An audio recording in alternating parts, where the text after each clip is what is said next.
사도행전이 시작하면서 사도행전 1장 8절에 우리 예수님께서 사도들에게 이렇게 말씀하십니다. 그러나 성령께서 너희에게 임하신 후에는 너희가 권능을 받으리라. 그리하면 너희가 예루살렘에서와 온 유대에서와 사마리아에서와 땅의 맨 끝부분에까지 모두 이르러 나에게 증인들이 되리라. 그래서 이제 점점 예수 그리스도의 신약 교회를 위한 그 복음, 은혜의 복음이 이렇게 퍼져나갈 것을 미리 예언해 주시고 말씀을 해 주셨는데, 여기서 등장하는 이런 증인들이라고 한 단어도 예사롭지 않습니다. 헬라어로는 마르티스라고 하는 단어, 여기서 이제 머터라고 하는 그런 순교의 단어도 나오게 되거든요. 그래서 이 제자들의 삶, 또 사도들의 삶이 예사롭지 않다. 그걸 이제 미리 우리에게 시사한 바가 크고, 자, 이렇게 해서 이제 교회들도 이와 같이 진행이 되는 이 방향으로 알려주면서, 그래서 사도행전 9장 31절에는 그때 온 유대와 갈릴리와 사마리아에 걸쳐 교회들이 안식을 얻었고 세움을 받았더라. 그리고 주를 두려워함 가운데 살아가며 성령님의 위로 안에서 번성하였더라. 자, 교회가 이렇게 점진적으로 진행되는 것을 성경이 정확히 제시해주고 있습니다. 그래서 오늘도 역시 성경에서 우리가 살펴볼 성경적인 교회사와 반교회사를 이제 구분해서 이렇게 러컨 목사님이 대주에서 알려주고 있고, 제목처럼 교회를, 우리 성경적인 교회를 성경적인 교회사 안으로 되돌려 놓는 일, 이 일에 대해서 이제 오늘 내용도 동일하게 진행하고 있습니다.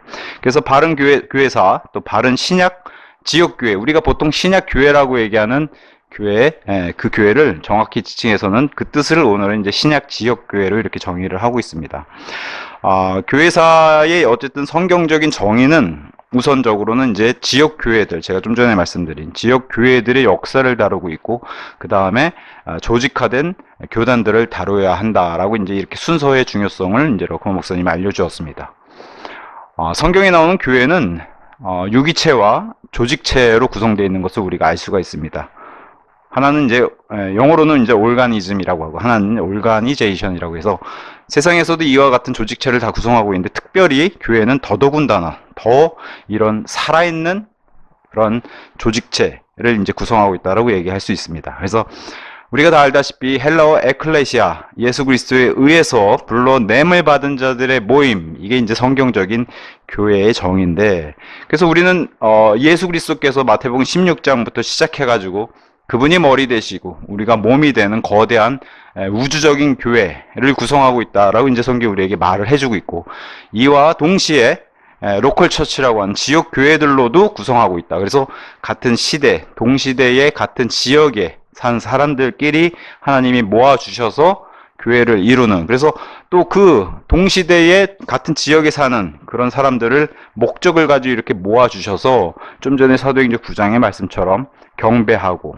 기도하고 서로가 서로를 돕고 성경을 선포하고 말씀을 선포하고 가르치고 선교의 열정을 지닌 그런 회중들의 모임을 성경은 지역교회들, 그래서 성경은 우주적인 교회보다 지역 교회들로서의 훨씬 더 많은 그런 단어로 쓰였다고 하는 것을 우리가 좀 주목해 볼 필요가 있습니다. 그래서 자신들이 살고 있는 지역 사회에 이교도든 성경적인 이방인이든 그들에게 예수 그리스도를 증거하는 사람들을 가리키는 게 바로 지역 교회들이라고 이제 성경은 얘기하고 있습니다. 그래서 이러한 성경적인 구성, 예수님의 거대한 우주적인 교회로서, 그 다음에 그 안에서의 예수님께서 모아주신 지역 교회들로서 이런 성경적인 구성을 우리는 이제 성경적인 구성이라고 보는데, 로마 카톨릭 이런 뭐랄까요, 한편으로는 종교적인 색채도 강하고 정치적인 색채도 강한 이런 단체하고는 상반된다는 것을 우리가 알 수가 있습니다. 그래서 신약 성경 말씀의 기록에 따르면은 지역 교회들은 자신들이 자치적으로 이것을 운영했다는 것을 우리에게 사도행전 6장 같은 데서 보여주고 있고, 또 지역교회는 예수님께서 선물로 주신 목양자들, 그것을 또 다른 표현으로는 이제 감독과 장로로 불리는 그런 목양자들과 집사들을 직접 뽑았다는 것을 디모데전서 3장을 통해서 우리에게 알려주고 있고, 또 목양자들은 이 땅에 예수님의 보이는 머리였다 이렇게 표현해요. 예수님은 교회의 머리신데 그분은 우리 눈에 보이지 않으시니까, 이 땅에 각 지역교회에 선물로 준 목양자는 예수님의 보이는 머리였다. 이렇게 표현하고 있고, 그 다음에 지역교회들은 가난한 성도들을 지원했고, 또 기독교로 뭐 좋은 표현인지 안 좋은 표현인지 모르겠습니다. 개종이란 표현을 좀 오늘 쓰는데, 개종자들을, 기독교로 개종하는 개종자들을 침례를 주는 것을 지역교회에서 했고, 또 복음 전도자들 아니면 뭐 선교사들이라고 불리는 그런 자들을 파송한 이런 임무를 한 그런 교회를 지역교회라고 이제 우리는 얘기를 하고 있습니다. 지난 시간에도 교회의 순환, 뭐 악순환, 그러면서 말씀을 선포하고 가르치고 하면서 거기에 문화가 들어오고 또 문화와 함께 과학과 철학과 이런 식으로 침투하는 안 좋은 역사도 같이 부패된 역사도 같이 들어온다 그랬는데, 역시 이러한 지역교회 또 아니면 교회사에 소위 말해 로마 카톨릭이라든가 아니면 이교도 집단들의 이제 반발, 특히나 이제 로마 카톨릭을 앞세워서 이런 걸 이제 주장하기도 하죠. 이제 사도적 규범. 지난 시간에도 뭐 우리가 대표적으로 잘 알 수 있는 뭐 사도의 신경이라든가 이런 것들을 내세워서 반드시 예배 시간 이런 걸 해야 된다. 또 하나는 이제 디다케라고 하는, 디다케를 내세워서 초기 기독교에는 이와 같은 방식을 했다라고 주장하는 것. 디다케. 한 번쯤은 이제 들어보셨을 만도 할 거예요. 왜냐면은 지금 개신교라든가 지금 기독교 안에서도 많이 쓰이는 단어기도 하고 이렇게 해야 된다고 주장하는 사람들이 있기 때문에. 그래서 화면에 헬라어 디다케, 여기 보면 이제 12사도들의 가르침 이렇게 이제 돼 있잖아요. 그래서 디다케라는 단어는 일단 뜻이 교훈입니다. 교훈. 교훈이란 뜻으로 16장으로 구성된 사도 헌장으로도 이렇게 알려져 있는 그런 기독교 아니면 기독교인을 위한 교훈책으로 이제 알려져 있는데, 지금도 이처럼 번역을 해가지고 쓰일 정도로. 그래서 오른쪽에는 이제 그 당시에 뭐 헬라어 번역본이라고 이렇게 이제 가지고 있는 자료고, 또 이 헬라어 원문을 이렇게 사본으로 필사해서 또 지금의 책으로도 이렇게 12사도를 통해 주시는 주님의 가르침 해서 디다케를 이렇게 강조하는 거예요. 우리 바이블 빌리버의 믿음하고는 상관없는 그런 것들을 지금 준장한다는 거예요. 그래서 16장으로 구성되어 있는데, 뭐 예를 들면 1장부터 6장까지 삶과 죽음의 윤리적인 가르침이라든가, 7장부터 15장까지는 세례, 단식, 기도, 성찬, 순회하는 사도들, 그 다음에 예언자들에 대한 내용, 또 주교와 사제들을 어떻게 임명해야 되는지 이런 것에 관해 기록되어 있고, 또 16장은 주님의 재림으로 마무리하는 구성으로 되어 있다는 거예요. 그래서 4세기 이전에 신약의 정경으로 쓰였다고 추측하고 그렇게 주장하고 있어요. 그들의 주장입니다.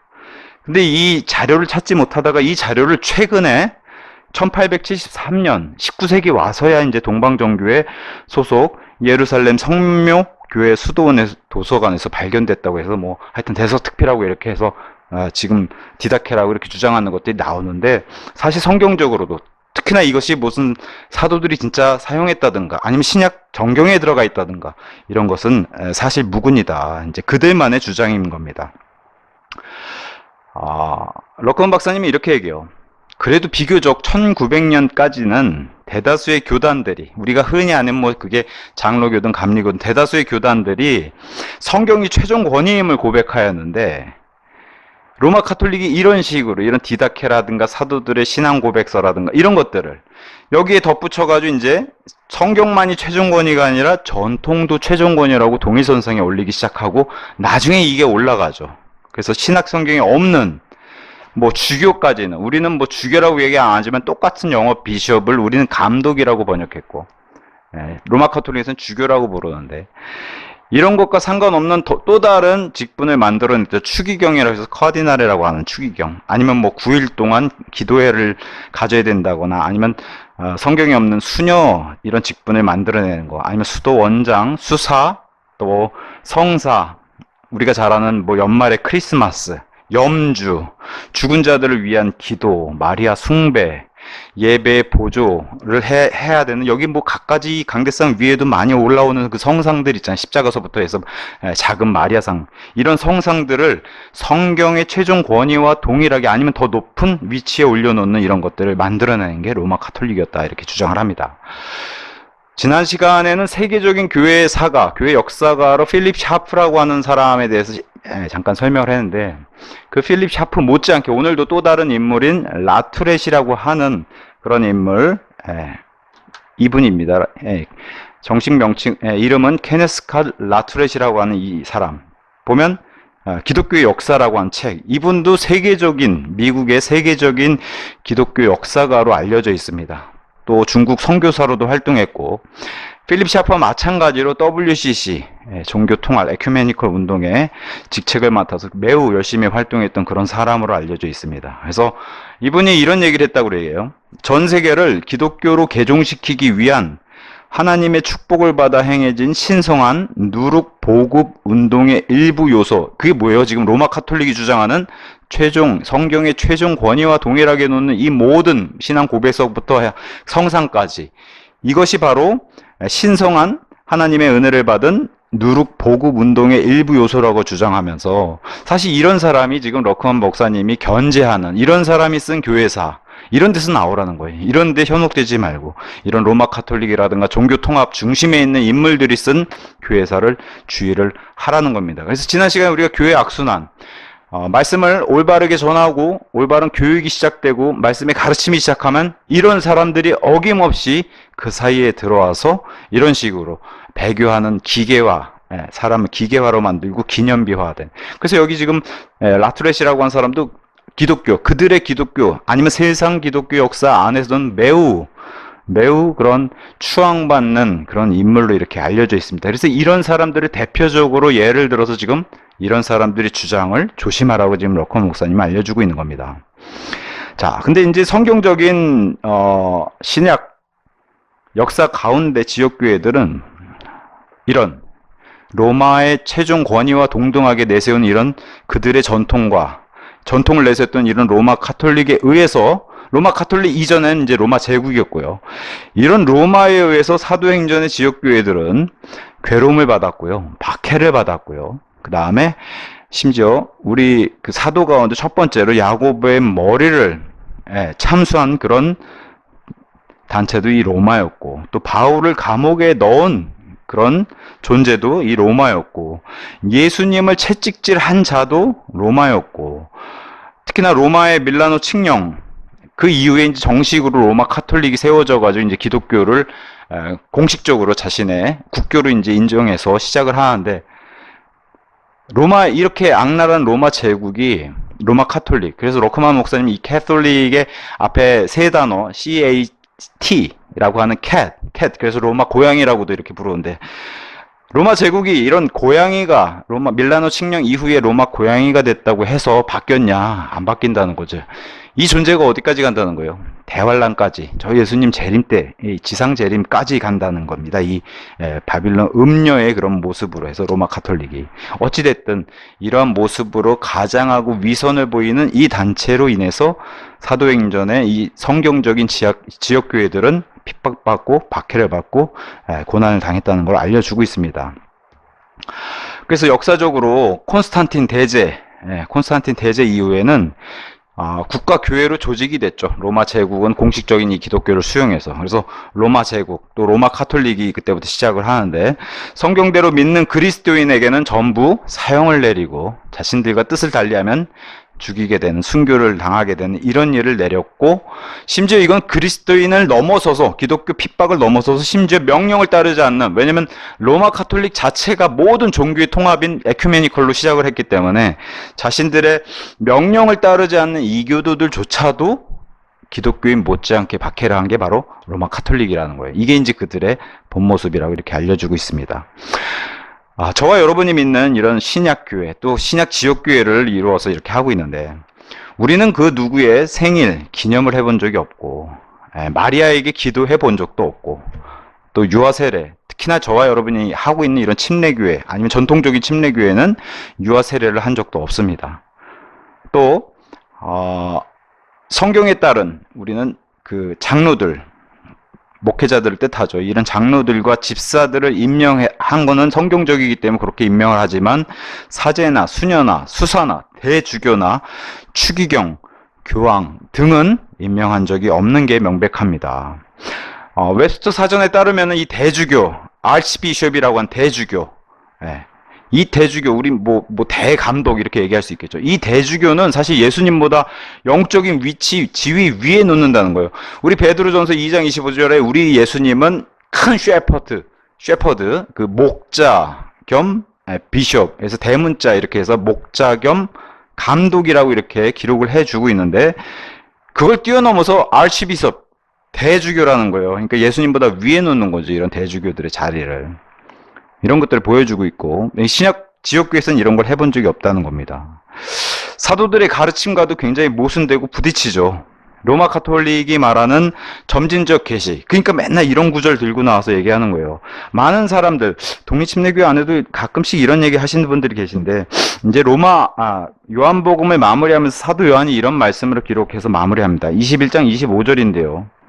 그리고 예수님께서 행하신 다른 많은 것들도 있으니 만일 그것들이 낱낱이 기록되어야 한다면 심지어 세상 자체도 기록될 책들을 담을 수 없을 것이라고 나는 생각하노라. 아멘. 예수님께서 이 땅에 오셔서 하신 공성의 사역 가운데서도 미처 기록하지 못한 일들이 너무 많다라고, 이 세상에 책들로 다 채울 수 없다라고 이렇게 여기 기록하면서 마무리했는데, 성경이 알려주지 않은 것은 알려주지 않은 채로 놔둬야 되는데 그것을 집요하게 파고 들어서 이런 구절을 들어서 로마 카톨릭의 이런 전통조를 주장하는 거죠. 그러다 보니까 자신들의 위조된 문서를 내미는 그런 경우가 많고, 예수님이 전날 밤에 마셨던 무슨 성배라든가 아니면 거룩한 촛대, 염주, 묵주, 아니면 종을 울리는 거, 성경에 없는 연옥, 사람이 사람을 용서할 수 있다는 면죄부, 마법, 검은 마술, 이스터 토끼, 교회 특별석을 돈으로 파는 것, 성직을 매매하는 것, 바티칸의 그런 종교를 넘어서는 그런 정치적인 정책들, 교황과 대주교들을 통해서 카톨릭에서 금지하고 있는 금서 목록, 거기에 이제 성경도 포함됐었죠, 과거에는. 이런 것들을 통해서 소위 말해 성경에 나오는 양들을 자신들이 보호하겠다고 하는 것은 정말 어처구니 없는 일들이다라고 이제 로커 목사님이 얘기했어요. 이런 것들을 들어서 소위 말해 양들을 보호하는 척하는 이런 것들이 어처구니 없는 일들이다. 성경은 공예에 대해서도 부정적인 의견을 계속 얘기하죠. 예를 들면 이 로마 카톨릭에서는 사도행전 15장에 이렇게 사도들이 모여서 이런 모임을 가진 것조차도 이제 공예라고 여기는데 그렇진 않죠. 왜? 사도행전 15장에 성경에서는 공예라는 단어를 사도들이나 이 형제 장로들이 모여서 했을 때 하나님께서 일부러 쓰지 않았다는 점, 우리는 그것을 잘 알고 있고, 그래서 우리는 그저 이 예루살렘에 모여서 한 사도들의 이런 일들은 예루살렘 회의 또는 예루살렘 선언 이렇게 얘기를 하지 예루살렘 공회라고 얘기하지 않습니다. 이 부정적인 단어는 계속해서 공생의 복음서들부터 시작해서 사도행전에 예수님과 그분의 제자들을 계속해서 대적해서 쓰였던 단어이기 때문에 우리는 그것을 잘 알고 있기 때문에, 그리고 성령님께서 의도적으로 사도행전은 이 단어를 쓰지 않았다는 점, 공식적으로 세상에서는 로마 카톨릭에서 행했던 그런 공식적인 7개의 공회가 있죠. 참고적으로 1차 니케아 공회 325년, 그 다음에 1차 콘스탄티노플 공회 381년, 에베소 공회 431년. 이 에베소 공회 같은 데서 이제 마리아를 하나님의 어머니로 이제 삼는 그러한 계기가 되는 그런 공회죠. 451년 칼세돈 공회, 그 다음에 2차 콘스탄티노플 공회 553년, 3차 콘스탄티노플 공회 680년, 2차 니케아 공회가 787년. 여기 7번의 요 공회가 공식적인 로마 카톨릭 또는 세상에서도, 세상 역사 안에서도 이 공식적인 공회라고 불리는 이런 공회가 있습니다. 그러니까 우리가 알고 있는 정말 성경적인 기독교나 교회사 안의 공회랑은 아무 상관이 없는 그저 로마 카톨릭의 종교 집단의 공회라고 그렇게 얘기를 하고 있습니다. 그래서 전도서 7장 29절의 말씀처럼 하나님은 사람을 이렇게 창조하지 않으셨는데 사람들이 스스로 이런 창안물 또는 발명품들, 이런 공회들을 스스로 만들어내서 하나님을 대적한다는 거죠. 자, 그러면은 성경이 우리에게 명백하게 제시하고 있는 그런 상식적인 원칙이 있는데, 그런데 모순되지 않으면은 우리는 이러한 자세를 취해야 된다. 잠깐 쉬어가는 그런 입장에서 로커마 목사님도 이런 얘기를 했어요. 우리나라뿐만 아니라 미국에서도 특히나 로커마 목사님도 이런 게 이제 문제가 됐던 것 같아요. 예배당을 지어야 되냐 안 지어야 되냐 이런 주제가 나오더라고요. 또 주일학교에서 버스를 운행해야 되나 안 해야 되나, 근데 이제 이런 것들은 러커 목사님이 이런 재미있는 표현 썼습니다. 몇몇 형제들은 너무 성경적이라서 오히려 그것이 비성경적인 것을 만들었다. 왜?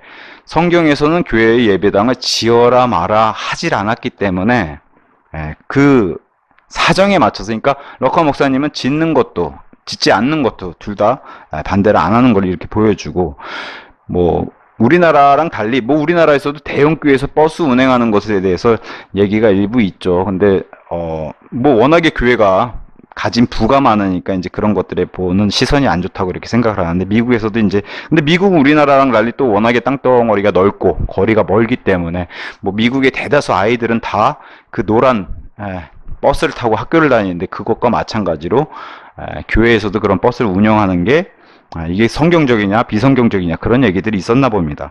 그래서 고린도전서 8장 1, 2절을 제시해요. 이제 우리는 우상들에게 바쳐진 것들과 관련하여 우리 모두가 지식이 있음을 아느니라. 지식은 우쭐하게 하나 성도의 사랑은 세워주느니라. 그러면서 2절에 그리고 만약 어떤 사람이 자신이 어떤 것을 안다고 생각한다면 그는 자신이 마땅히 알아야 하는 것을 아직 아무것도 모르고 있는 것이라. 그러니까 그의 상황에 맞춰서 지어도 되고, 필요에 의하면 지어도 되고, 안 지어도 되고, 운영해도 되고, 안 운영해도 되고, 그래서 그런 것들은 성경에 나오지 않기 때문에 이것을 성경적이라고 주장하는 것 자체가 성경을 모르는 것이다. 이제 이렇게 러커 목사님 얘기를 하고 있습니다, 책에서.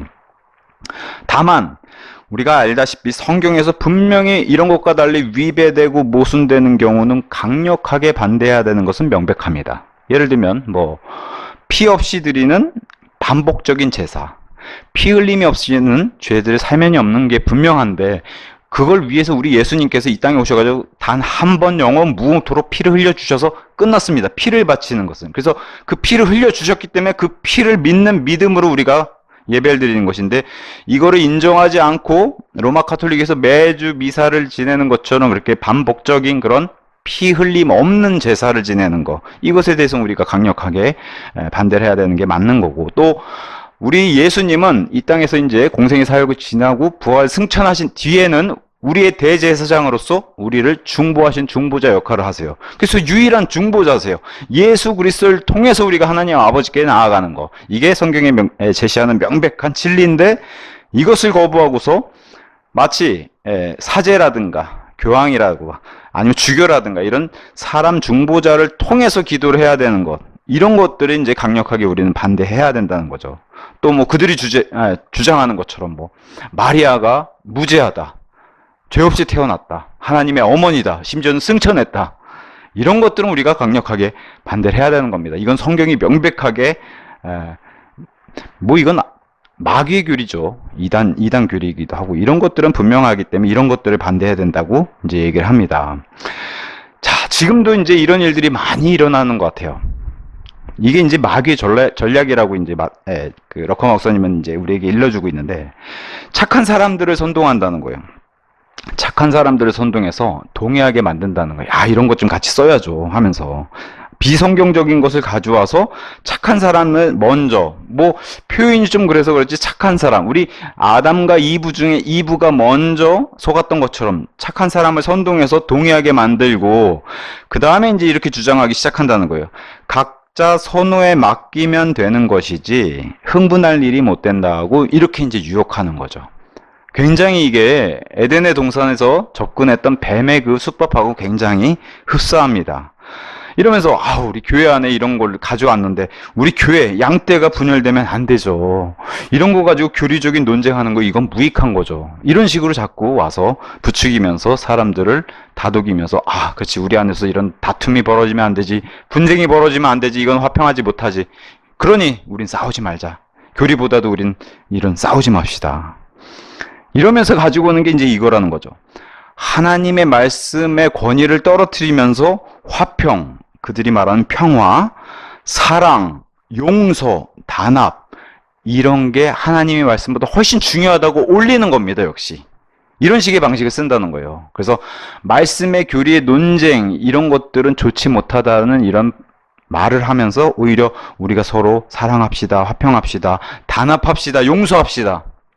이게 근데 로마 카톨릭의 가장 내세우는 기치가 그거잖아요. 용서와 사랑.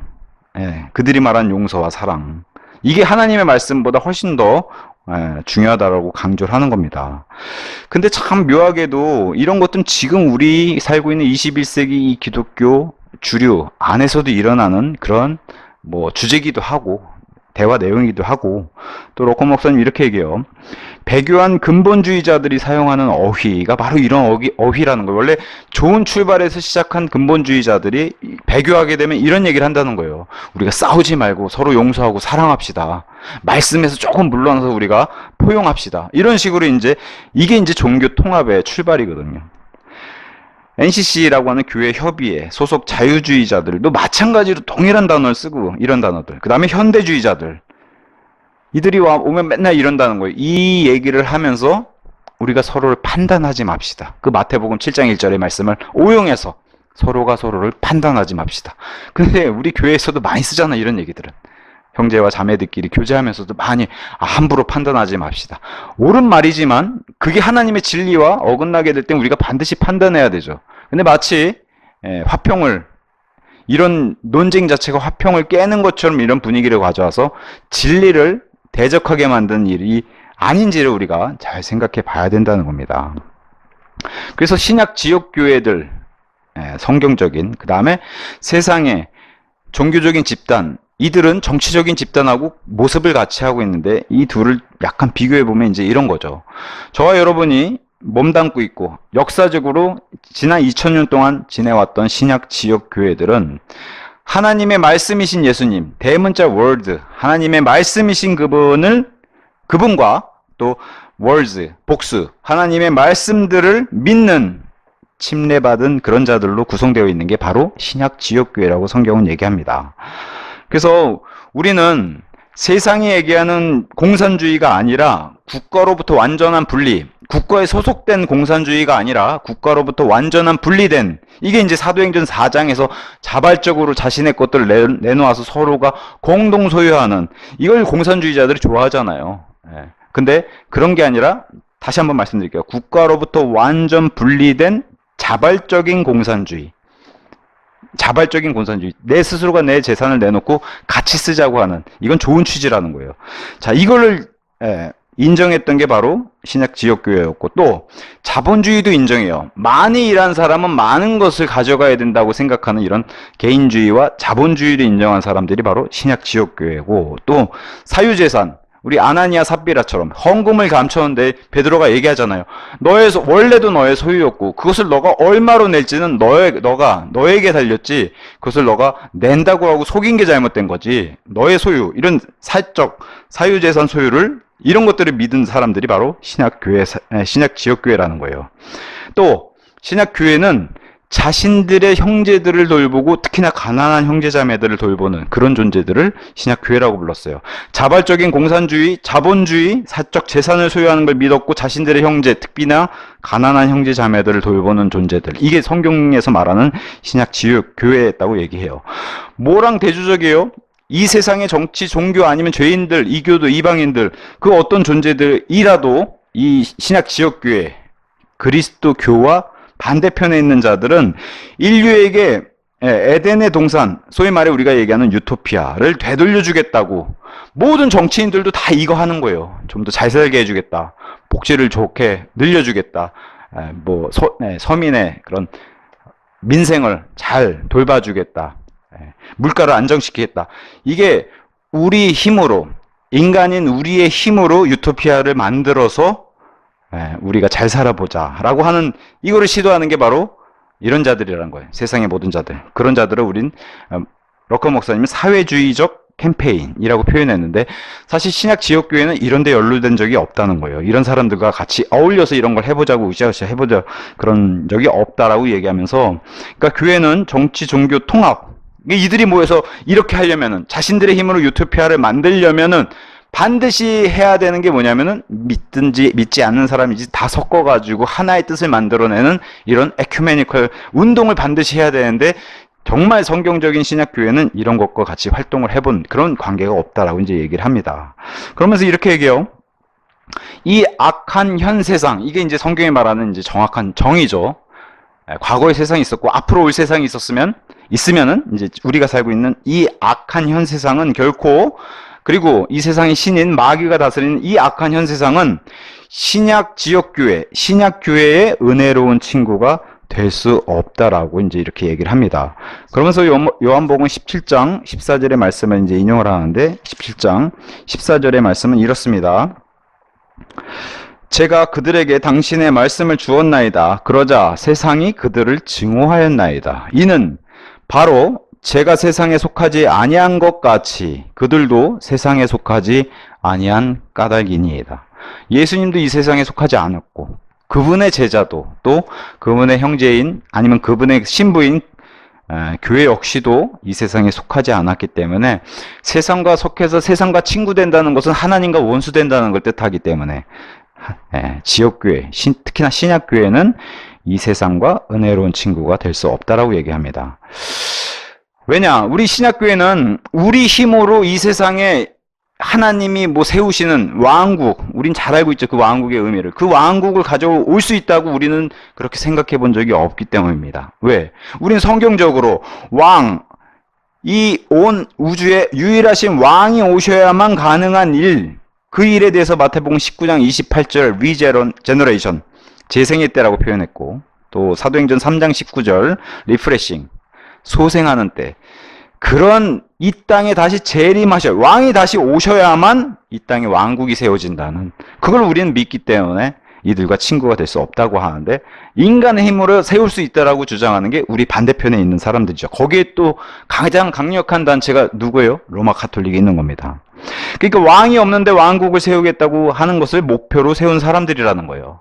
그러니까 이제 뭐 소위 말해 주문처럼 반복해서 외우는 이런 주기도문 같은데, 하늘에서 이루어진 것 같이 땅에서도 이루어지기를, 이런 문구를 계속 주문처럼 외우잖아요. 근데 뭐가 빠졌어요? 왕 없이 하늘에서 이루어진 것 같이 땅에서도 이루어지기를 바라는 사람들. 그래서 세상의 모든 그런 위인들도 여기 많이 들어간다는 거예요. 그 예로 이제 뭐 나폴레옹, 또 이제 러커 목사님은 이제 케네디 대통령 일가, 그 일가도 이제 예를 들었고, 뭐 독일의 히틀러라든가, 아니면 미국의 카터 대통령, 아니면 우리가 다 아는 록펠러라든가, 아니면 영국의 그 많은 피를 흘리게 했다는 그 블러디 메리라고 하는 피의 메리 여왕이라든가, 아니면 역사적인 많은 교황들, 이런 사람들이 바로 왕 없이 하늘에서 이루어진 것 같이 땅에서도 자신들이 유토피아를 세울 수 있는 것처럼 사람들을 속이는 자들이라고 이제 이렇게 표현을 했습니다. 그러면서 이제 예로 든 사람이 이런 사람들과 동일선상으로 보는 1978년 사이비 교주 짐 존스의 예를 들었어요. 그러니까 뭐 어마어마하게 무시무시한 사람의 일화를 예를 들면서 이런 사람들과 동일하다고 얘기하는 거예요. 지금 이 소위 말해 우리가 아는 하늘의 왕국, 메시아 왕국을 예수님 없이 세우고자 이런 시도를 하는 자들과 이런 사람이 동일선상, 동급이다라고 놓는 게, 대표적으로 이제 짐 존스라는 사람이 예를 들었는데, 저도 이런 사람은 저도 생소해서 자료 찾다가 바로 이 사람이 이제 짐 존스입니다. 소위 진짜 사이비 교주입니다. 사이비 교주. 그래서 이 사람은 인권, 그러니까 인종차별 금지, 그걸 반대했고, 게이 해방, 나중에 이제 이 사람도 동성애자로 알려졌어요. 이 사람은 사회 정의, 평등과 자유를 외쳤던 사람이에요. 부의 분배, 빈민 구제, 가난한 사람을 돕자고 하고, 공동 생산을 주장하고, 그러니까 약간의 공산주의죠. 그리고 가난을 폐지, 이렇게 설교해서 교황과 같이 그들 교인들에게는 아버지라고 불린 자, 예수님이 반대, 이거 금지했던 거죠. 사람들로부터 아버지라고 불리지 말라 그랬는데, 그들 교인들에게 아버지라 불린 자로서 그리스도 제자의 인민사원, 이게 이제 공식적인 이 사람이 운영하는, 자기들끼리 모여 사는 거예요. 자기들끼리 담장을 두르고 자기들끼리, 마치 우리나라 뭐 예전에 신앙총처럼 그렇게 자기들끼리 모여 사는 이런 그리스도 제자의 인민사원에서 교인들을 자살시키는 걸 강요했어요. 그러면서 이 자살은 단순히 우린 자살하는 게 아니라 우리의 자살을 통해서 혁명이 이루어질 수 있고, 우리는 이 자살을 통해서 저항하는 것이다 라고 해서 자신의 교인들을 자살하고 본인은 사살당했는데, 이게 이제 그 자살당한 그 교인들의 죽은 모습이고, 여기 이제 교주의 모습이고, 심지어 우리나라 SBS에서도 이렇게 방송을 했더라고요. 900명의 집단 자살. 근데 이런 사람을 지금 왕 없이 이 땅에다가 유토피아를 세울 수 있을 것처럼 자신들의 힘으로 이런 사람들과 이 사람을 동일선상에 놓으면서 얘를 이 짐 존스로 들었어요. 그러니까 얼마나 지금 러커만 목사님은 이 사람이나 여기 뭐 나폴레옹이나 록펠러나 뭐 교황들이나 다 똑같은 사람이다라고 얘기하는 겁니다. 우리가 봤을 땐 엄청난 사이비 교주인데 이 동급으로 이렇게 놨습니다. 자, 성경적인 신약 지역교회, 신약교회는 예수 그리스도를 통해서, 예수 그리스도의 특별히 그분이 보내신 사도들을 통해서 기록된 그런 가르침에 따라서 하나님을 경배하고 섬기는 자들의 모임이라고 이렇게 정의를 내릴 수 있습니다. 그래서 예루살렘으로 시작했죠.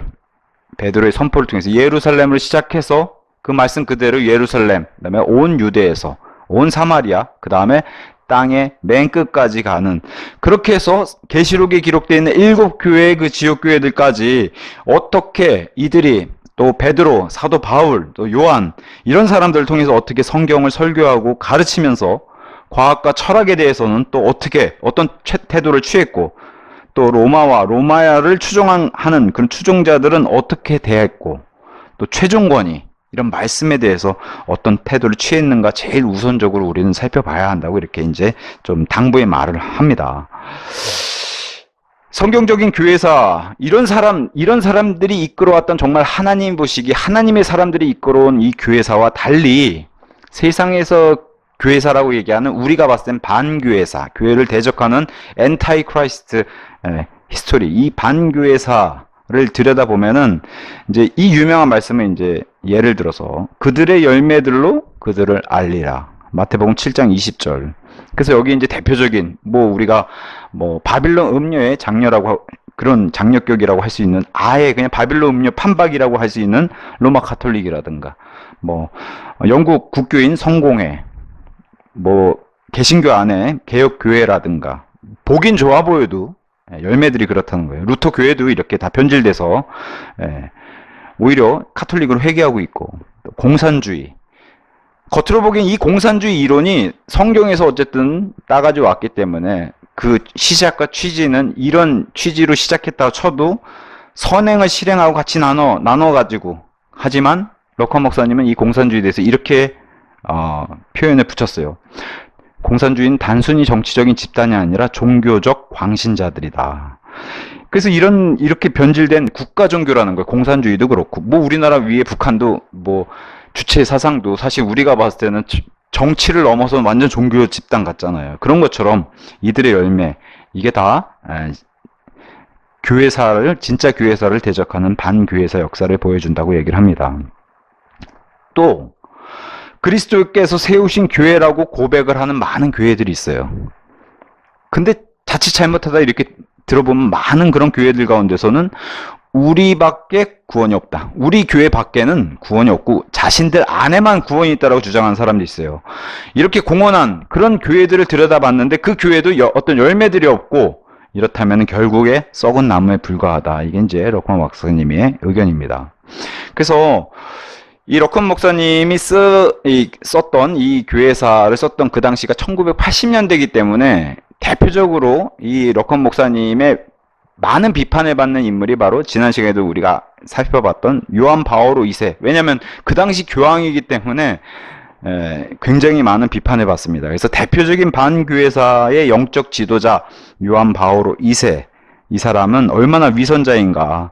겉으로는 가난, 그리고 실업, 많은 사람이 직장을 잃고 이러는 것에, 또 아니면 비특권층, 아니면 짓밟히고 많이 고통받는 자들을 위해서 애통해 하면서 자신은 아무래도 바티칸의 이런 이제 규모로 이렇게 이제 지내고 있는 것 같아요. 요한 바오로 2세. 아니면 교황들이. 자신은 14개의 방과 50개의 전화기. 지금은 우리가 무선 이 휴대폰 쓰지만 그 당시 전화기도 귀했잖아요. 그래서 50개의 전화기, 200명의 무장 경호원과 4대의 자가용, 그리고 자가 비행기 등을 갖춘 궁전에서 살고 있다는 거예요. 이러면서 무슨 가난한 자를 돕고 애통해 한다라고 이렇게 위선해 보인다는 거죠. 이게 이제 반교회사의 그런 열매 없는 자들의 대표적인 이제 예로 이제 교황을 들었습니다. 자, 오늘 이제 사도행전으로 시작을 했는데 교부시대라고 우리가 흔히 부르죠. 이 사도들을. 그래서 교부시대 성경대로 믿는 사람들의 특징과 지금 계속 얘기하고 있는 로마 카톨릭 아니면 뭐 공산주의, 사회주의자들 아니면 여기서 이제 또 다른 미국의 유명한 캠벨파라고 하는 캠벨 추종자들에서 얘기를 하는데 잠깐 이제 캠벨파에 대해서 얘기하면 이제 정확한 명칭은 이제 그리스도의 교회입니다. 알렉산더 캠벨이라고 하는 사람이 세운 교회로서 이 사람이 원래 장로교 출신인데 침례교로 넘어오면서 대표적으로 이제 유아 세례 거부하고 성경으로 돌아가자고 하는 환원, 소위 말해 이제 회복, 개혁 운동을 아주 크게 일으킨 그런 사람이에요. 그래서 이게 커지다 보니까 성경으로 돌아가고 유아 세례를 거부하고까진 좋은데 이 의견, 이 주장이 강해지다 보니까 나중에 이제 어떤 교리가 생겼냐면은 물 침례를 통해서 구원을 받는 이런 물침례 중생교리 이런 구원 교리가 생겨서 이단 교리를 빠지게 되는 사상으로 변질되는 이런 사람이 바로 알렉산더 캠벨의 캠벨파라고 이제 알려져 있습니다. 근데 이 단체도 굉장히 규모가 커요. 그래서 전 세계적으로는 약 200만 명의 그런 규모를 가지고 있고 우리가 아는 대표적인 이 캠벨파의 교인 중에 한 명이 바로 미국의 로널드 레이거 대통령이라고 한 사람이 이 캠벨파의 대표적인 교인으로 알려져 있습니다. 근데 여기 로컨 목사님이 이 캠벨파는 소위 말해 성령 침례와 물 침례를 교묘하게 나눠서 물 침례 쪽에 이러한 권위를 두고 물 침례를 받아야만 구원을 받을 수 있다라고 이 권위를 두기 시작하면 물 침례를 베푸는 사람의 권위도 올라가고 지역교회의 권위도 올라가고 이런 문제점들이 다 터지는 거예요. 그 문제점들을 고스란히 다 가지고 있는 게 캠벨파입니다. 그래서 교부시대, 특히 사도시대 성경적인 이런 신약교회와 이런 로마 카톨릭, 공산주의, 사회주의, 캠벨파와 비교를 했을 때 교부시대 우리의 사도들, 이런 믿는 자들은 외경을 담고 있지 않은 구약 성경만을 인정했다. 그 당시 사도들 얘기예요. 아직 신약 성경이 다 완성이 안 됐기 때문에 외경을 담고 있지 않은 구약 성경만을 인정했고 이 사도들을 통해서 뭘 완성시켰어요? 신약 성경을 완성시켰죠. 그래서 신약 성경, 이들을 통해서 완성시킨 신약 성경은 주로 소아시아에서 나왔다는 거예요. 저 북아프리카 대표적인 그 이집트 알렉산드리아 뭐 로마 카톨릭이나 이들이 주장하는 게 바로 이 알렉산드리아 사본이잖아요. 이런 데서 원본이 나오지 않고 주로 소아시아 이 지역에서 나왔다는 거. 자, 우리 교부들 사도들의 전초 기지는 로마 카톨릭은 로마가 중심이니까요. 로마가 아니라 시리아 안티오코에서 시작했다는, 거기에 이방인들의 첫 교회가 시작했다는 것을 우리에게 알려주고 있고, 그 안티오코에서 뭐가 나왔어요? 거기서 좋은 표준 원문, 그런 종교개혁 원문이라고 하는 종교개혁 사본들이 많이 나왔고, 거기서 뭐가 나왔어요? 킹제임스 성경이 나왔다는 겁니다. 이것을 꼭 기억해야 된다 얘기를 합니다. 이들은 사도행전 초기 초대 기독교의 모습처럼 말씀과 기도 사역이 전념했죠. 그것을 성경 그대로 우리에게 보여주고 있고, 그래서 7사람을 선출해서 집사들을 뽑았던 것이고, 말씀과 기도 사역에 전념했고 하나님의 말씀을 가르쳤고 복음을 땅끝까지 예수님의 명령에 따라서 전하고자 하는 열정과 노력을 우리에게 보여주었습니다. 성경 기록을 통해서. 심지어 매도 맞고 감옥에 갇히면서까지도 이 열정과 노력을 보여줬다. 이게 이제 로마 카톨릭, 공산주의, 사회주의, 캠벨파랑 비교된다는 거죠. 자, 이 사도들은 유아 세례를 준 적도 없고, 구원과 다시 태어남의 수단으로 반드시 물침례가 필요합니다. 이런 거 가르친 적이 없다는 겁니다. 이런 거 가르친 적이 없다. 그저 목 베인 것과 피와 이런 몇 가지만 예루살렘 회의에서 사도행전 15장의 말씀의 기록처럼 이런 몇 가지만 이방인들에게 하고, 유대인들은 우리도 지키지 못하고 짊어지지 못했던 그런 멍에와 짐을 이방인에게 주지 말자라고 이 회의의 결과가 그렇게 나오게 됩니다. 또 참된 교회는, 사도들도 마찬가지고, 참된 교회는 정부의 행사나 정책에 관해서 다른 민족을 돕는다든가 방해한다든가 이런 것에 아예 그냥 관여를 하지 않는다는 거예요. 자유에 맡긴다는 거죠.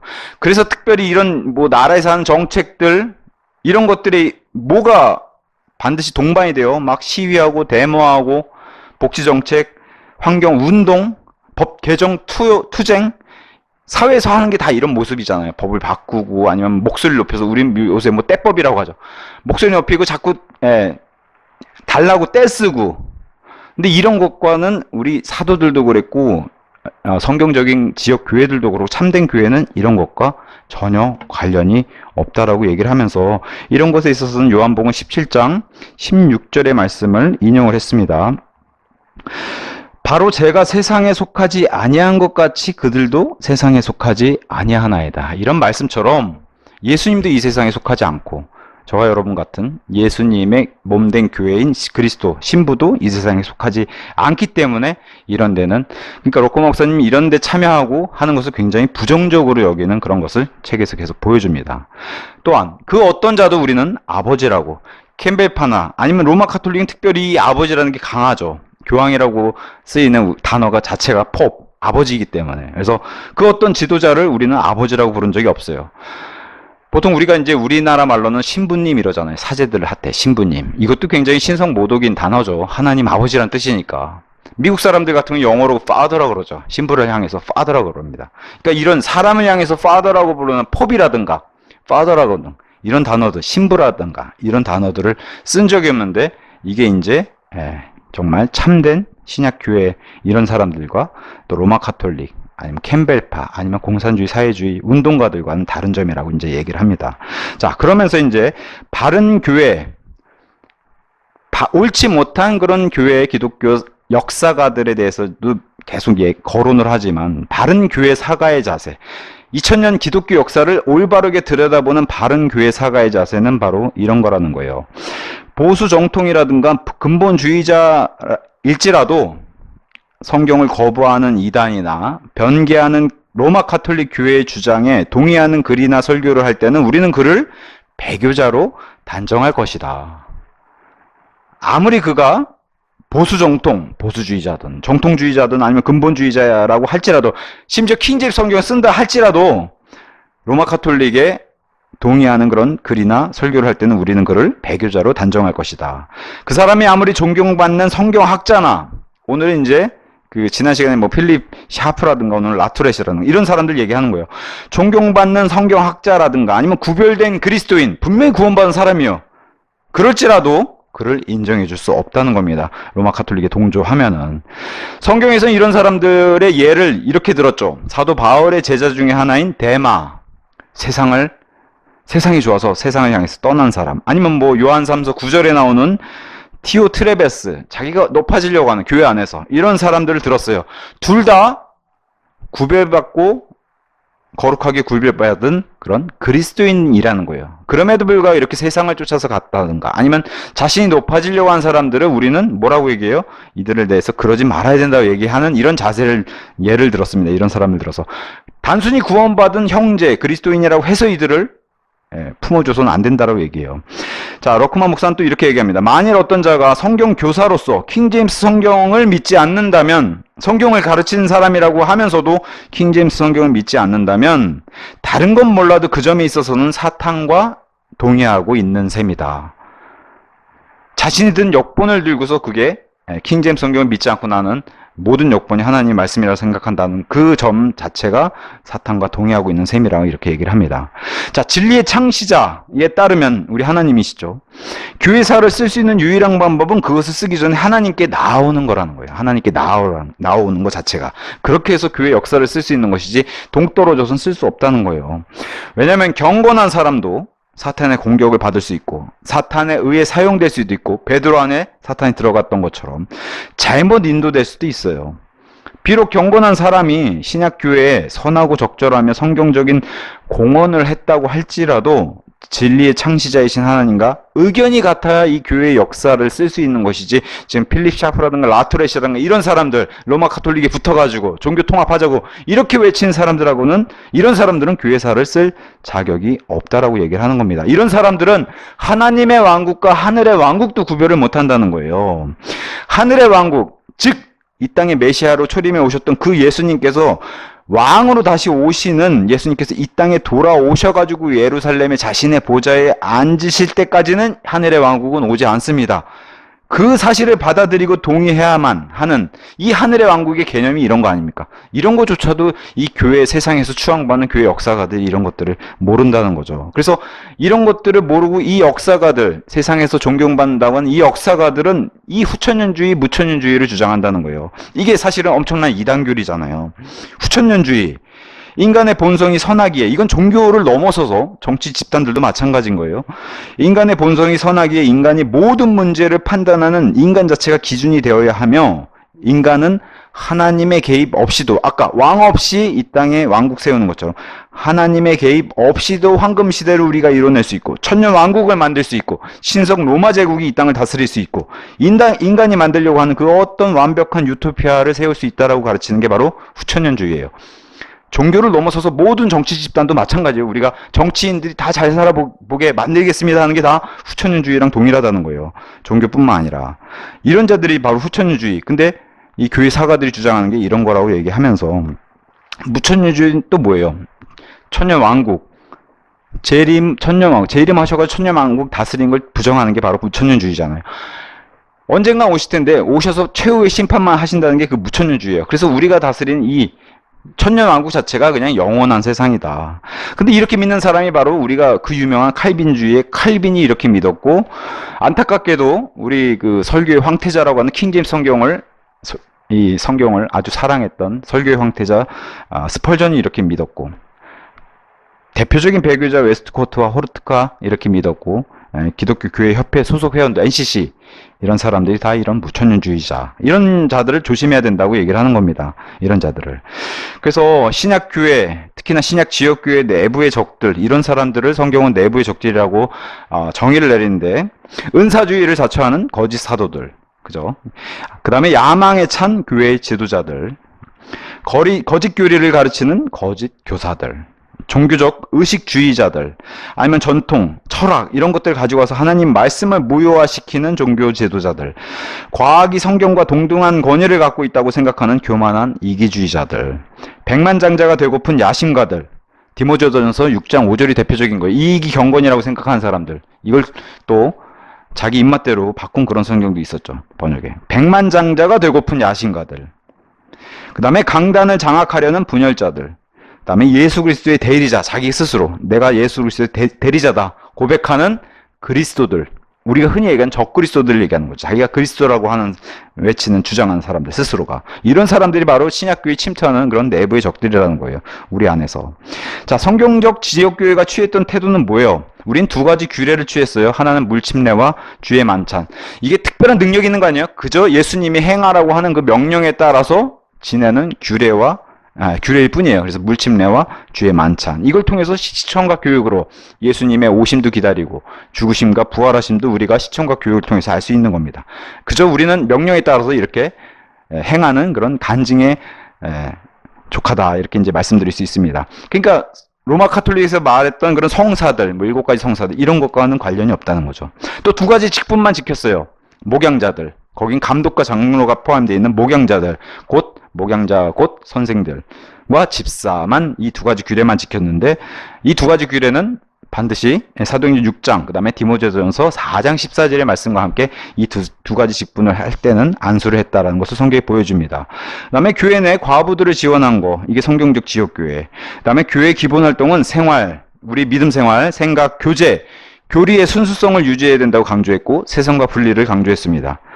세상으로부터는 이단이라고 불리는 그런 집단이 바로 성경적인 지역교회라고 얘기했고, 우리는 또 역사적인 2000년 안의 성경적 지역교회는 구원받지 못한 죄인들을 복음화하는 것을 임무로 여겼어요. 그죠? 세상 땅의 맨 끝까지 이 예수 그리스도의 복음을 전하는 것, 그분의 증인이 되는 것. 자, 주님이 오실 때 주님을 섬기는 그런 모습으로 발견되고자 하는 소망을 가지고 있어요. 예수님 맡기신 것은 열심히 그것을 활용해서 섬기는 모습으로 발견되고자 하는 소망을 지니고 있고, 교회 안에 악을 제거하는 수단으로 우리가 휴거되는 날 이 모든 게 사라진다, 이걸 기다리고 있는 존재들이라고 얘기하고 있고, 또 저 로마 카톨릭, 저 바빌론 음녀의 저 악을 제거하는 치료책은 유일하게 예수님의 재림밖에 없다. 그래서 그걸 기다리는 존재들이라고 얘기하고, 지역교회는 처음부터 끝까지 지금까지 기도하고 경배하며 기뻐하고 증거하고 간증하며 박해받는 것을 위해 불러냄을 받은 그런 모임이라고 우리는 그렇게 믿고 있습니다. 아까도 계속 얘기했다시피 이 라투렛이라고 하는 인물은 이렇게 지역교회를 이해하는 사람들을 교회에 대하여 극단적인 견해를 갖고 있다. 무슨 표현, 막 이렇게 얘기하잖아요. 극단적인 사람들이다. 이렇게 이제 견해한다고 이렇게 주장합니다. 그러면서, 이 라투렛이라고 하는 사람들은 뭘 가져오냐? 세상적인 로마 카톨릭을 기독교의 중심으로 놓고 유아 세례에서부터 십자가에 키스하는 이런 거를 다 기독교라고 얘기하는 거예요. 우리가 봤을 땐 전혀 기독교가 아닌데 세상 사람들은 이런 걸 기독교라고 오해하잖아요. 유아 세례도 그렇게 십자가에 키스하고 뭐 발에 키스하고 이런 것들. 개종 자체 물침례를 개종이라고 얘기하고 개종하셨습니까? 하면 물침례를 받았습니까? 이렇게 주장해서 자꾸 혼동시킨다는 거죠. 이런 라투렛이라고 하는 이런 뭐랄까요? 세상에서 존경받는 이런 학자가 이런 얘기를 하면 자꾸 사람들이 오해한다는 거죠. 지난 시간에 필립 샤프, 오늘 라투렛 같은 이런 교회 사가들은 기독교가 이방 나라로 어떻게 전파되었는지 우리는 알잖아요. 성경 기록대로 이렇게 사도 바울이 전했고 베드로가 전했고 요한이 전했고 어떻게 전파되었는지 모른다고 발언하는 게 이들의 공식적인 발언이에요. 그러니까 이런 사람들에 있어서 러컨 목사님이 아주 강하게 비판하는 것이죠. 우리는 이런 참된 믿음, 또 참된 신앙이 어떻게 전달되었는지를 잘 알고 있죠. 우리 바이블 빌리버들은. 그래서 우리 참된 믿음을 소유한 자들은 유아세례, 마리아 숭배, 우상에 키스하는 또 사제를 통해서 또 물침례를 통해서 구원받는 이런 캠벨주의자들의 손을 통해 전파된 적이 없죠. 참된 믿음 이런 것과 거리가 멀고. 참된 신앙이 어떤 나라에 들어가게 되었다면 그것은 사마리아로 전파된 방법, 사도행전 8장에 나와 있는 것처럼, 아니면 에티오피아로 전달되어 있는 복음이 들어간 방법, 사도행전 9장에 기록되어 있는 것처럼, 그리스로 확산된 방법, 아테네에서 사도행전 17장에 기록되어 있는 것처럼, 아니면 로마까지 다다른 방법, 사도행전 28장에 기록되어 있는 것처럼 이와 동일한 방법으로 지금도 복음이 전달이 된다는 겁니다.